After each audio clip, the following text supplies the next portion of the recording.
नमस्कार मित्रों, Shukla ji UP 32 channel में आपका स्वागत है। और मित्रों, आज इस वीडियो के माध्यम से हम बात करने वाले हैं अग्नि पुराण, जड़ भरत और सौवीर नरेश का संवाद, अद्वैत ब्रह्म विज्ञान का वर्णन 5। अपने पिछले वीडियो में वर्णन 4 तक की हम जानकारी मित्रों आपको दे चुके हैं और उसी के आगे का भाग आज हम बना रहे हैं। तो राजा ने सौरवीर नरेश, बोलो तो इसका वृक्ष और लकड़ी नाम क्या हो गया है? कोई भी चेतन मनुष्य नहीं है। कहता है कि महाराज ब्रह्म वृक्ष अथवा लकड़ी पर चढ़े हुए सब कुछ पालकी पर ही सवार बतलाते हैं, किंतु पालकी क्या है? नृपश्रेष्ठ। यहाँ तक की बात मित्रों हम अपने पीछे वीडियो में बात कर चुके हैं और पृथक को अतः कर अच्छी तरह से विचार करो कि वास्तव में मैं कौन हूँ। अब इसके आगे का भाग मित्रों, यह सुनकर राजा ने भगवत स्वरूप अवधूत ब्राह्मण से कहा। राजा बोले, ब्राह्मण, मैं आत्म कल्याण के लिए उद्यत होकर महर्षि कपिल के पास कुछ पूछने के लिए जा रहा था। आप भी मेरे लिए इस पृथ्वी पर महर्षि कपिल के ही अंश हैं, अतः आप ही मुझे ज्ञान दें। तो जो राजा सौरवीर थे वो कपिल मुनि के पास मित्रों जा रहे थे और वो ब्राह्मण उन राजा का पालकी कंधे पर लाद कर जा रहे थे।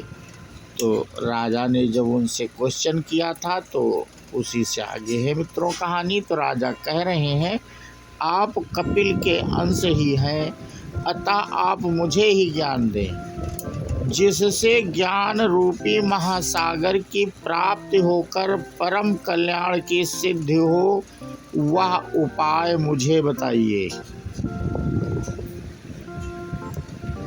ब्राह्मण ने कहा, राजन, तुम फिर कल्याण का ही उपाय पूछने लगे। परमार्थ क्या है यह नहीं पूछते। परमार्थ ही सब प्रकार के कल्याणों का स्वरूप है। मनुष्य देवताओं की आराधना करके धन संपत्ति की इच्छा करता है, पुत्र और राज्य पाना चाहता है, किंतु सौवीर नरेश, तुम ही बताओ, क्या यही उसका श्रेय है?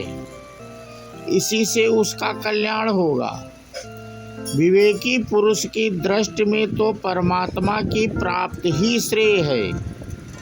यज्ञादि की क्रिया तथा द्रव्य की सिद्धि को वह श्रेय नहीं मानता। तो मित्रों, यहाँ ब्राह्मण देवता बता रहे हैं कि यदि आप किसी देवी देवताओं की पूजा करेंगे तो वो आपके कल्याण की नहीं होगी। आपके आत्मा के कल्याण की बात वहाँ नहीं हो रही है, क्योंकि देवी देवताओं को इतना ही पावर है कि आपको धन संपत्ति दे सकते हैं, पुत्र, यश, सम्मान आदि का आशीर्वाद प्राप्त कर सकते हैं। और यहाँ पे सौरवीर को ब्राह्मण बता रहे हैं कि परमात्मा की कैसे प्राप्ति होगी, उससे संबंधित जानकारी दे रहे हैं मित्रों, ध्यान से सुनना। परमात्मा और आत्मा का संयोग, उसके एकत्व का बोध ही परमार्थ है। माना गया है परमात्मा एक अर्थात अद्वितीय है, वह सर्वत्र समान रूप में व्यापक है।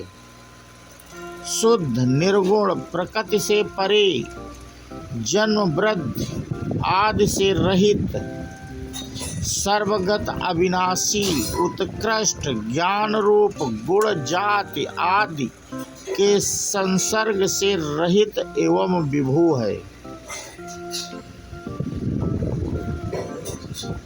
जो व्यक्ति परमात्मा को पा जाता है तो वो व्यक्ति शुद्ध निर्गुण और आगे जन्म की वृद्धि से भी वो नहीं वो प्राप्त होता है, क्योंकि वो स्वयं भगवान में भगवानमय हो जाता है। ब्राह्मण देव सौरवीर को ये कथा सुना रहे हैं। अब मैं तुम्हें निदाघ और ऋभु का संवाद सुनाता हूँ। ध्यान देकर सुनो। ऋतु ब्रह्मा जी के पुत्र और ज्ञानी थे। पुलस्त्य निदाघ ने उनकी शिष्यता ग्रहण की। ऋतु से विद्या पढ़ लेने के पश्चात निदाघ देवी का नदी के तट पर एक नगर में जाकर रहने लगे। ऋतु ने अपने शिष्य के निवास स्थान का पता लगा लिया था। 1000 दिव्य वर्ष बीतने के पश्चात एक दिन ऋतु निदाघ को देखने के लिए गए। उस समय निदाघ बलि वैसुदेव के अनंतर अन्न भोजन करके अपने शिष्य से कह रहे थे, भोजन के बाद मुझे तृप्ति हुई है, क्योंकि भोजन ही अक्षय तृप्ति प्रदान करने वाला है। यह कहकर वे तत्काल आए हुए अतिथि से भी तृप्ति के विषय में पूछने लगे। तो मित्रों, आज हम यहाँ तक की जानकारी दे रहे हैं। जड़ भरत और सौरवीर नरेश संवाद में ये ब्रह्म विज्ञान अग्नि पुराण से लिया गया था। ब्रह्म विज्ञान का वर्णन 5 है और आगे 6 वर्णन की जानकारी हम अगले वीडियो में देंगे। हम मित्रों इसलिए थोड़ा सा भाग लेकर के चल रहे हैं कि वीडियो ज़्यादा लंबा ना हो और आप लोगों की समझ में आता रहे। यदि कुछ नहीं समझ में आता है तो कमेंट करके आप पूछ भी सकते हैं। और इसी के साथ हम अपना वीडियो समाप्त करते हैं मित्रों। बोलो अग्निदेव की जय हो। जय हिंद, जय भारत, वंदे मातरम।